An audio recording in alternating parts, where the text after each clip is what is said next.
windows once you go down. You must be crazy if you think that I'm.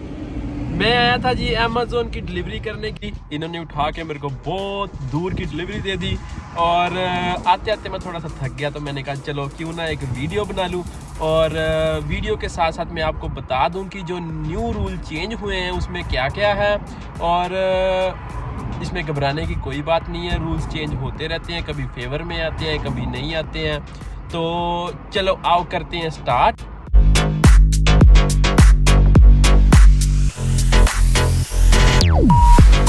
Black windows once you go down. You must be crazy if you think that I'ma slow down. Don't wanna hear it, talking shit from the. तो बात करते हैं जी students की। वहाँ पे मैं recording कर रहा था लेकिन वहाँ पे आवाज़ क्लियर नहीं आ रही थी ट्रैफिक के कारण। तो बात करते हैं स्टूडेंट्स की जो आउट ऑफ यूके से आ रहे हैं। तो आप अगर पीएचडी पे आ रहे हो तो आप अपने डिपेंडेंट्स को अपने साथ लेके आ सकते हो, लेकिन अगर आप पीएचडी ये पे नहीं आ रहे, मास्टर्स पे आ रहे हो, ग्रेजुएशन पे आ रहे हो, तो अब आपके साथ आपके डिपेंडेंट्स नहीं आएंगे अब से। और बात करते हैं स्किल वीज़ाज़ के लिए।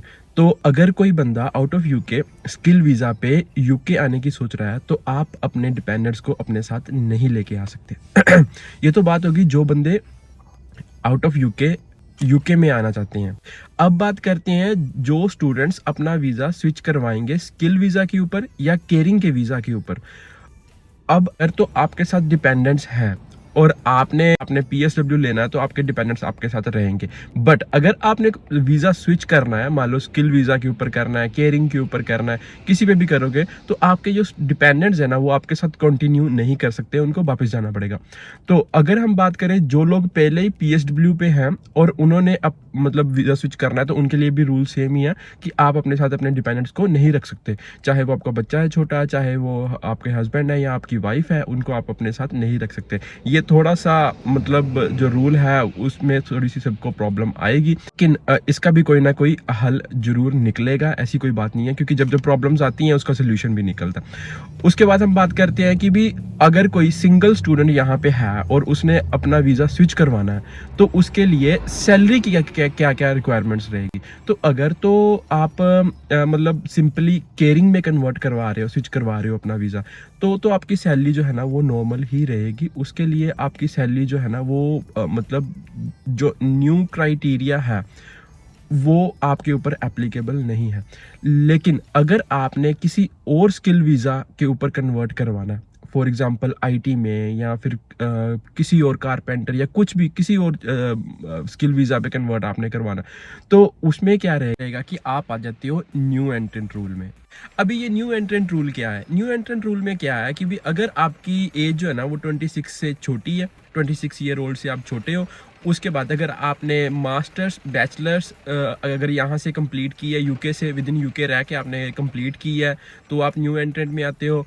तो अगर मान लो कि भी आप डायरेक्ट स्टडी से स्विच करते हो किसी भी स्किल वीज़ा से, तो आप न्यू एंट्रेंट में आते हो। तो न्यू एंट्रेंट रूल कब स्टार्ट होता है? अब मान लो कि भी किसी ने 2024 नहीं किया, 23 लगाते हैं। अगर मान लो किसी ने 2023 में अपनी स्टडी कंप्लीट की है, तो अब आ गया 2024, तो 2024 तक वो पीएसडब्ल्यू के ऊपर था। तो जो न्यू एंट्रेंट रूल के अकॉर्डिंगली आपको सैलरी में 4 साल की एग्जम्पशन है। वो जो एग्जम्पशन के ईयर है ना वो स्टार्ट होते हैं जैसे ही आप स्टडी कंप्लीट करते हो उसके बाद। फॉर एग्जांपल 2023 में आपकी स्टडी कंप्लीट हुई थी और आप 2024 तक पीएसडब्ल्यू के ऊपर थे।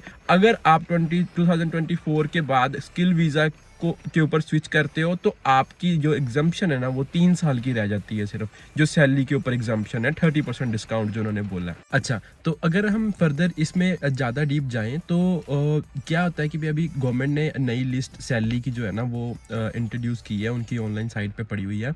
तो उसके अकॉर्डिंगली अगर आपकी सैलरी जो है ना वो मतलब 30% डिस्काउंट करके, जैसे मान लो अगर जैसे मैंने बताया कि भी अगर मान लो मैं आईटी में स्विच करवाता हूँ तो अगर मान लो उसमें मेरी सैलरी 38,000 बोली हुई है, तो उसका 30% डिस्काउंट करके फॉर एग्जांपल 30,000 बनता है। तो वो जो 30,000 है वो मेरे ऊपर एप्लीकेबल होगा। बट अगर मान लो वही मेरी सैलरी 45,000 वहाँ पे गवर्नमेंट की साइड पे है, तो उसका जो 30% डिस्काउंट करके अगर मान लो कि 38,000 या फिर 36,000 जो भी वो 30% करके बनेगा वो बनती है। तो whichever is the highest will be applicable to me. वो ही मेरे एम्प्लॉयर को पर एनम जो है ना वो प्रपोज सैलरी कोर्स के ऊपर शो करनी पड़ेगी और तभी मेरा वीज़ा जो है ना वो ग्रांट करें। इस तरह से कुछ रूल है। और उसके बाद हम बात करते हैं कि भी जो बंदे स्किल वीज़ा पे ऑलरेडी यहाँ पे हैं, तो जो बंदे स्किल वीज़ा पे यहाँ पे हैं 11 अप्रैल से पहले पहले जो आए थे या फिर जिनको वीज़ास मिल गए हैं, उनके लिए तो रूल सेम है, उनके लिए कुछ चेंजेस नहीं है। वो अपने डिपेंडेंट्स को भी अपने साथ लेके आ सकते हैं।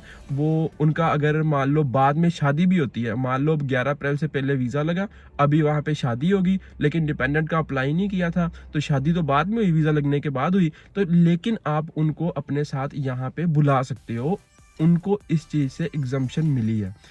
तो ये जो स्किल वीज़ा के रूल है वो पुराने बंदों के लिए वही है, तो नए बंदे जो है ना उनके लिए चेंज होंगे। बट अगर आप अपना वीज़ा स्विच करवाते हो, जैसे फॉर एग्जांपल कोई केयरिंग में यहाँ पे वीज़ा लेके आया है, ठीक है, और अब वो सीनियर केयरर का वीज़ा जो है ना वो अप्लाई करना चाहता है, तो आपके लिए जो न्यू रूल्स है ना वो एप्लीकेबल होंगे, फिर आप उस कैटेगरी में आ जाओगे। इसलिए जो आपका प्रीवियस एम्प्लॉयर है उसके साथ अगर आप रहे तो ठीक है, कोई प्रॉब्लम नहीं है, ठीक है। 5 साल का आपके पास वीज़ा है, बस उसको सिंपली आप मतलब 5 साल कंप्लीट करो, ILR लो, बस फिनिश। फिर उसके बाद बात करते हैं जी PSW के बारे में। तो जो तो अभी मतलब रूल्स आए हैं उसमें तो उन्होंने कुछ नहीं बोला PSW के बारे में, सिर्फ इतना ही मतलब जो बात हुई है वो इतनी हुई है कि भी जो अभी बात हुई है वो इतनी हुई है कि भी वो इसको रिव्यू कर रहे हैं और मई के बीच में वो इसके ऊपर कोई ना कोई नए चेंजेस लाने वाले हैं।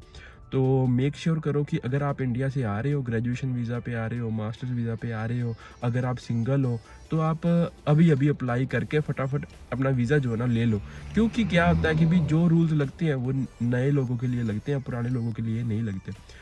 और अगर इस रूल का आपके ऊपर कोई इम्पैक्ट पड़ता है, ऑब्वियसली ये रूल्स जो चेंज होते हैं अभी इनको माइग्रेशन जो है ना वो कम करनी है, तो हम सारे माइग्रेंट्स हैं तो हमारे ऊपर इम्पैक्ट तो होगा, लेकिन घबराने की कोई ज़रूरत नहीं है।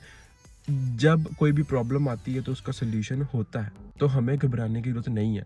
अगर उसका सल्यूशन नहीं है फिर भी घबराने की ज़रूरत नहीं है, क्योंकि उसका कुछ हो ही नहीं सकता। उम्मीद करता हूँ कि आपको ये सारे रूल्स जो है ना वो समझ आ गए होंगे। बेसिकली जो प्रॉब्लम है वो है डिपेंडेंट्स के लिए, तो चलो कोई बात नहीं, जो है सो है। तो अभी अगर आपको कोई भी प्रॉब्लम लगे, कोई भी चीज़ समझ ना आई हो, तो आप मेरे को कमेंट करके बता दो। प्लस मैं क्या कर रहा हूँ कि अभी ना एक टेलीग्राम का चैनल बना रहा हूँ, बना के ना अभी उसका लिंक जो है ना वो डिस्क्रिप्शन पे डाल दूंगा।